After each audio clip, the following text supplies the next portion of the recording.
Hi, I'm Connor. I work in tech support, nothing fancy, but it pays the bills. Well, used to pay them until my life turned into this mess. You see, my grandma wasn't just family. She was my best friend. Every Sunday, we'd sit in her kitchen drinking hot chocolate with those tiny marshmallows she'd always save just for me.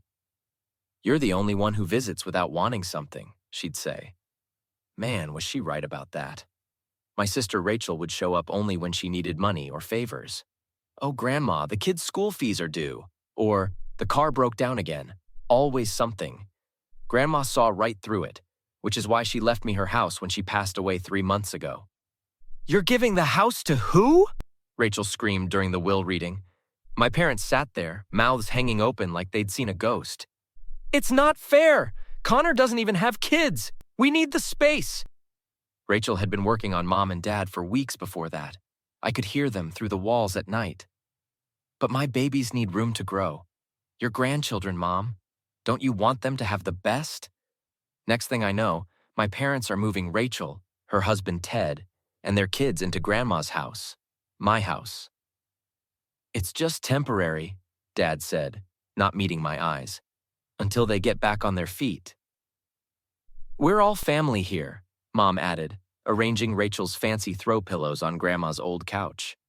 "Besides, you're never home anyway, always working." Yeah, working to pay my own way, unlike some people. But it got worse. Last week, Rachel started moving her kids' stuff into my room. My room. In our parents' house, where I still lived because the housing market is insane. "The twins need their own space," Rachel announced, standing in my doorway like she owned the place. "You can take the basement. It'll be cozy." "You mean the unfinished basement with the leaky pipes?" I watched her rearranging my things without even asking. "The one Dad uses for his workshop?" "Don't be selfish, Connor. Family helps family." That's Rachel's favorite line. She uses it like a weapon. I found Grandma's will in her old filing cabinet yesterday. The house is legally mine, every brick of it. The document's crystal clear. No conditions, no sharing clauses, nothing. Just my name, plain as day. "Your grandmother knew you'd do the right thing," Mom said when I showed them the will. "Rachel needs this more than you do. You understand, don't you?" I understand all right. I understand exactly what needs to be done. Grandma didn't raise no pushover. She taught me something important. Sometimes the quiet ones have the best plans. And boy, do I have a plan. First thing Monday morning, I walked into James Parker's law office, grandmother's papers clutched in my hand. The lawyer adjusted his glasses, scanning the documents. "This is airtight, Connor. The house is yours, free and clear. Your grandmother even paid all outstanding taxes before she passed. So they can't just take it. They're technically squatting. You could have them removed today if you wanted." I pulled out my phone, showing him the text from Rachel. "Look at this pattern. Every time she needed money, every guilt trip about the kids. These messages about renovating the house, they've been making changes without your permission. New kitchen cabinets, knock down a wall. They're acting like they own the place. Document everything. Take photos. We can add unauthorized modifications to the complaint." Walking into the kitchen that evening, I overheard Rachel and Mom talking. "We should sell Grandma's antique china. Connor won't appreciate it anyway. Already listed it online. Some lady's picking it up tomorrow." My blood boiled. "That china's not yours to sell." "Oh, please," Rachel rolled her eyes.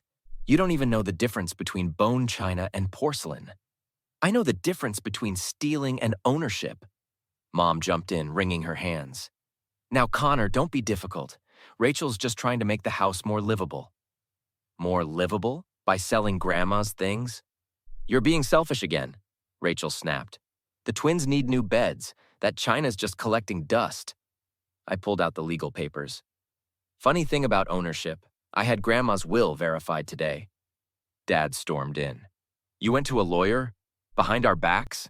Like how you moved Rachel into my house behind my back? That house belongs to this family." "No, it belongs to me, and Rachel's been selling stuff that isn't hers." Rachel turned pale. "Those sales are final. I already spent the money." "Then you better unspend it. Fast." "You wouldn't dare make us leave," Mom whispered. "Where would the children sleep?" Should have thought about that before letting Rachel sell Grandma's memories. Back at the lawyer's office the next day, James laid out our strategy. We'll file for immediate possession. But here's something interesting. The property taxes on their primary residence are 3 years overdue. What are you thinking?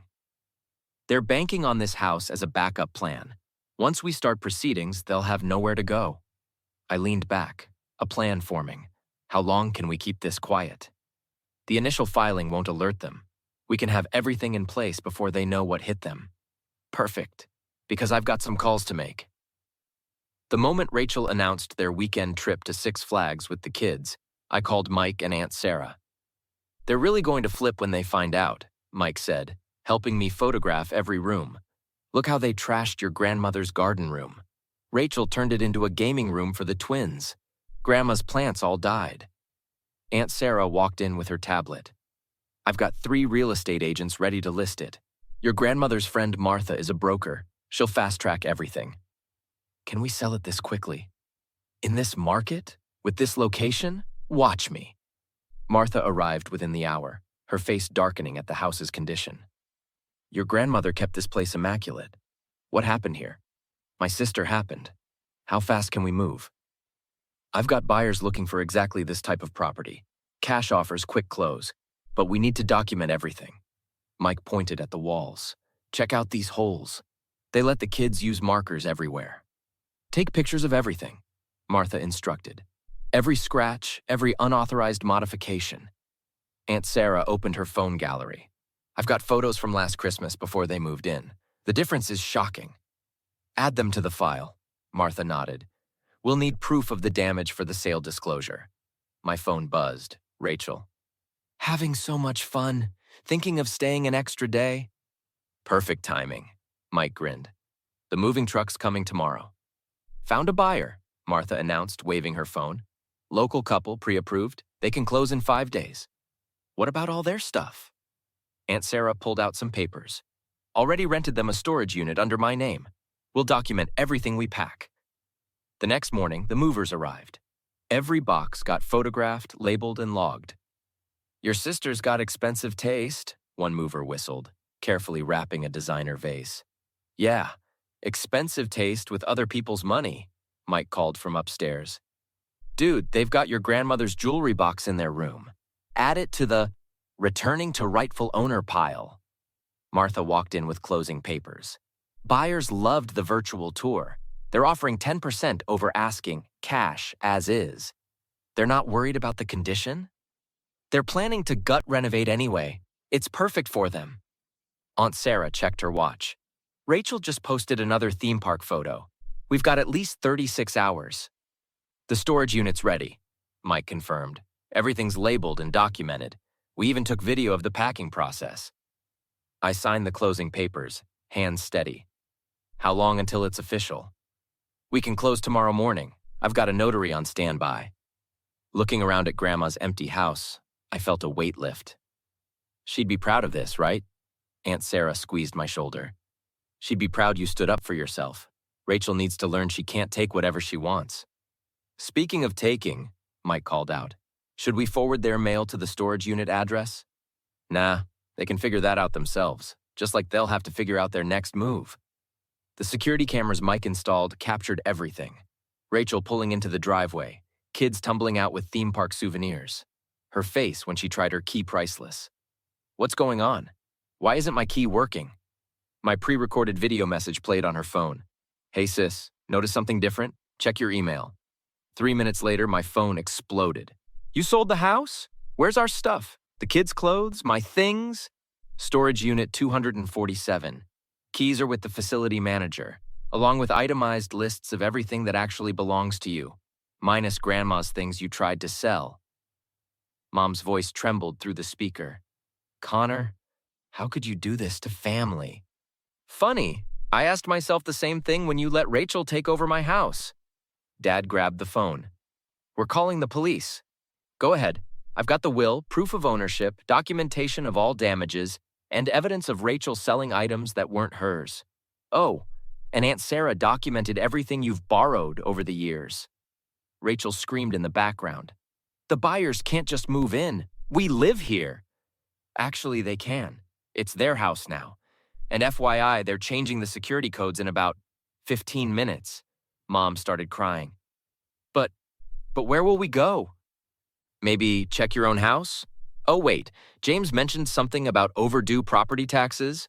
You had no right to look into our finances. Like you had no right to move into my house, sell grandma's things. Karma's funny that way. Mike high-fived me as we watched the security feed. Look at Ted loading their theme park stuff into the car. Not so fun now, huh? My phone buzzed. Aunt Sarah. They just called, begging to stay with me. What did you say? Told them my spare room's being renovated. By the way, your grandmother's China buyer returned everything. Apparently, Rachel forgot to mention they weren't hers to sell. Later that evening, Rachel sent a group text. Hope you're happy. The kids are crying. We're in a hotel. Actually, I am happy. For the first time since Grandma died, I'm doing exactly what she would have wanted. Mom tried one last guilt trip. We only wanted what's best for the family. No, you wanted what's best for Rachel. Well, now she can learn to stand on her own feet. Mike ordered pizza to my new apartment. To fresh starts and standing up to toxic family. You know what's crazy? I don't even feel bad. Aunt Sarah arrived with Grandma's restored china set. You shouldn't. Sometimes family needs a wake-up call. My phone lit up with a final message from Rachel. You'll regret this. Family is forever. Sure is, sis. And now you know, so are consequences. I blocked their numbers, all of them. Sometimes the best family is the one you choose. Looking at Mike and Aunt Sarah sharing pizza on my new couch, I knew Grandma would approve. After all, she chose me too. What would you have done if you found out your family was secretly selling your deceased grandmother's cherished belongings, items that held precious memories, just to fund your sister's lifestyle? Would you have confronted them immediately, or taken the quiet approach like Connor did? Let me know your thoughts in the comments below. Would you have handled it differently? If this story of family dynamics and justice resonated with you, consider hitting that like button. For more compelling stories about standing up for yourself and setting boundaries, subscribe to join our storytelling community. I read every comment and love hearing your perspectives on these complex family situations. Stay tuned for next week's story. Sometimes the quietest person in the room has the strongest plan.